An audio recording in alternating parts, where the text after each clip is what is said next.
ဒီနေ့မှာတော့ဒေါက်တာကအခုစေကမ်းမှာဒီရာသီမှာအဖြစ်များနေတဲ့တုပ်ကွေးပေါ့နော်အခုမိုးရသည့်ရာသီအပူပြောင်းဆိုတော့တုပ်ကွေးလေးဖြစ်ပါတယ်အဲ့တော့တုပ်ကွေးဖြစ်နေတဲ့အချိန်မှာလူတွေကတုပ်ကွေးလားကိုဗစ်လားဆိုပြီးတော့စိုးရိမ်နေပေါ့နော်အဲ့ဒီအကြောင်းလေးနဲ့ပတ်သက်ပြီးတော့ပြောပြချင်ပါတယ်အဲ့တော့အရင်ဆုံးစဉ်းစားမှာကိုဗစ်ဒီဘာကြောင့်ဖြစ်တာလဲကိုဗစ်ဒီ SARS-CoV-2 virus ကြောင့်ဖြစ်တာပါ influenza လို့ခေါ်တဲ့ရာသီတုပ်ကွေးဒီ influenza virus A ဒါမှမဟုတ် B ကြောင့်ဖြစ်တာပဲဖြစ်ပါတယ်အဲ့တော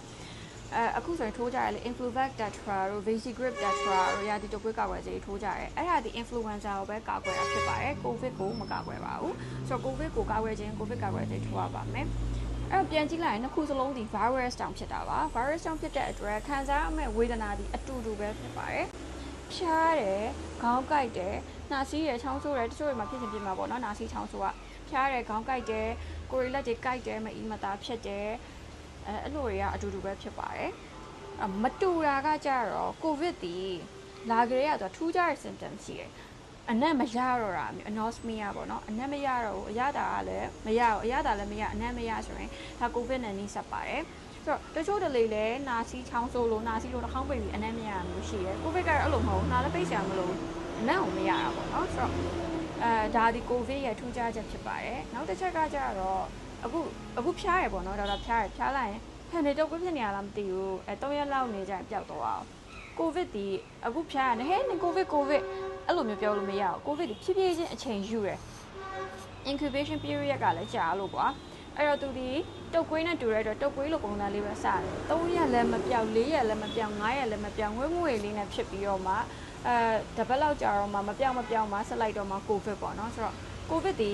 onset ကသူဖြစ်တာချက်ချင်းဒီနေ့ဖြစ်ဒီနေ့ကိုဗစ်အဲ့လိုမဟုတ်ဘူးအချိန်တစ်ခုယူပါတယ်တုပ်ကွေးကတော့ sudden onset ဖြစ်ပါတယ်ဘယ်လိုပုံစံနဲ့ကူးစက်တဲ့လဲဆိုရင်တော့သူက airborne ဖြစ်ပါတယ် airborne ဆိုတဲ့အတွက်အသက်ရှူလမ်းကြောင်းဒီလေတွေကကူးတာပါ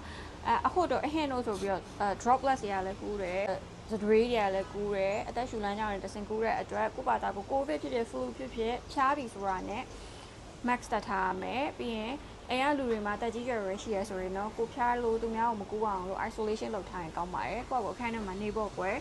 နောက်တစ်ချက်ကကြတော့ကာကွယ်လို့ရလားရတယ်COVID-19 ရောဟိုရောက flu ရောကဆေးထိုးလို့ရပါတယ်ကာကွယ်ဆေးရှိပါတယ်ပြီးသွားရင်လည်း antiviral ဆိုတဲ့ဟာတွေတောက်လို့ရတယ်ပေါ့နော်ဒါပေမဲ့တခုရှိတာကြတော့အရင်တော့ကလည်းအဲ့လိုတက်ခက်ဖြစ်သွားတယ်လေဈေးကြီးပြီးဝယ်ရတာ virus တက်တဲ့ဆေးဆိုပြီးတော့ဆိုတော့ကျမအခုဖျားတာနဲ့ကျမပတ်စံရှိရဲဖျားတာနဲ့ချက်ချင်းအဲ့ virus တက်တဲ့ဆေး covid ဖြစ်ဖြစ် flu ဖြစ်ဖြစ်ဆရာမတွေကျမမစင်စားကြတော့မဆောင်ကြတော့တောက်လို့ရလားဆိုရင်အဲ့ဒါဒီခန္ဓာကိုယ်အင်မတန်ဒုက္ခပေးပါတယ် side effect များတဲ့အတွက်ကြောင့် confirm ဖြစ်မှတောက်ပါတယ် confirm မဖြစ်ရင်မတောက်ပါဘူးကြိုလည်းမတောက်ပါဘူးဆိုတော့ကာကွယ်ခြင်းနဲ့ဆိုရင်ကာကွယ်ဆေးကြိုထိုးထားပါဆေးတော့မတောက်ပါနဲ့ပြီးတော့ဆရာမကြီးကြည့်လိုက်ရုံနဲ့လူကြည့်လိုက်ရုံနဲ့ covid လား flu လားဘယ်လိုခွဲမလဲခါလီကျရင်ရိုးရာသီတုပ်ကွေးရလဲ3-4ရက်လို့ဆိုပေမဲ့9ရက်6ရက်လောက်များရှည်သွားတာမျိုးလဲရှိတတ်တယ်အဲ့တော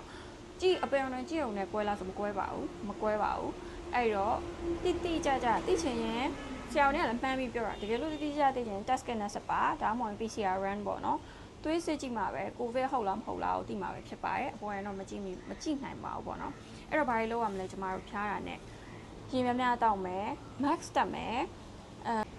one မလျှော့တဲ့အတွက်ဓာတ်စားတော့မတိုက်ခိုင်းဘူး trade အားကြီးထွက်တာလည်းမဟုတ်ပဲတဲ့အတွက် hydration ပဲ adequate hydration ဖြစ်ရင်ရပြီရေများတောက်မယ်အသီးအနှံတွေပို့စားမယ်ဒွင်းအသီးကိုပြောတာမဟုတ်ဘူးစားလို့ရတဲ့အသီး antioxidant ပါတဲ့အသီးကိုပို့စားမယ်